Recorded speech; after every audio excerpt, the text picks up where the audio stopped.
কিভাবে মারধর করতেছে।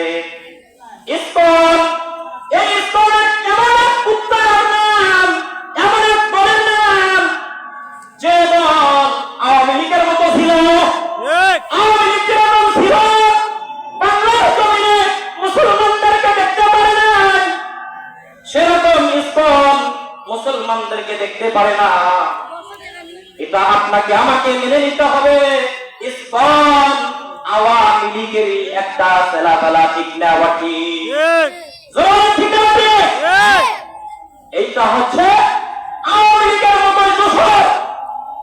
আওয়ামী লীগ যেরকম মুসলমানদের রক্ত নিয়ে সিনেমিনে খেলেছিল, তেমনি এই ইসকন ইমাম সাহেবদের রক্ত নিয়ে সিনেমিনে খেলতেছে।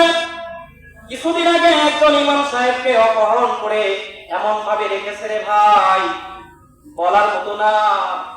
একজন ইমাম সাহেব সম্মানিত ব্যক্তি, ইমাম মানে নেতা, আর এই নেতাকে এমন অবস্থায় রেখেছে, তাকে উলঙ্গ করে রেখেছে। এটা আমাদের মনে কিভাবে মানে? আমরা কেমন মুসলমান, এক ভাই রক্তাক্ত হয়েছে আর আমরা অপর ভাই হয়ে চুপ করে আছি। এতে করে বোঝা যায় আমাদের ঈমান দুর্বল হয়ে গেছে, ঠিক না বেশি? ঈমান দুর্বল হয়ে চলবে না। ঈমান আমাদেরকে শক্ত করতে হবে, তাজা করতে হবে। এমন ঈমানদারিত্ব অর্জন করতে হবে যে ঈমানদারিত্ব অর্জন থাকার কারণে যেরকম আওয়ামী লীগ দেশ থেকে পালাইছে, সেই রকম ইসকনকেও বাংলাদেশ থেকে পালাতে বাধ্য করাতে হবে, ঠিক না বেশি? ভাইরা আমার, আলোচনা অনেক করা যায়, কিন্তু একেবারে সময় শর্ট। অন্য আলোচক আছে, আমি যতটুকু আলোচনা করেছি আল্লাহ তাআলা আমাদেরকে কথা অনুযায়ী আমল করার তৌফিক দান করুন।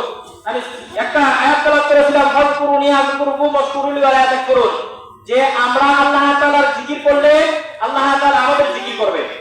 ভাই, আপনাদের আমি দুটো পায়ে হাত দিয়ে বলবো যে আপনারা এখনো যারা নামাজ পড়েন না, নামাজি হয়ে যান। কোরআন পড়েন না, কোরআন পড়নেওয়ালা হয়ে যান।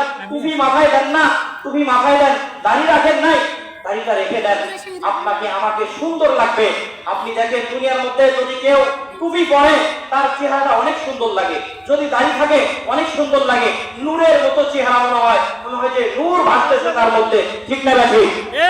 এই জন্য বলবো ভাই, নামাজি হন, কোরআন পড়নেওয়ালা হন।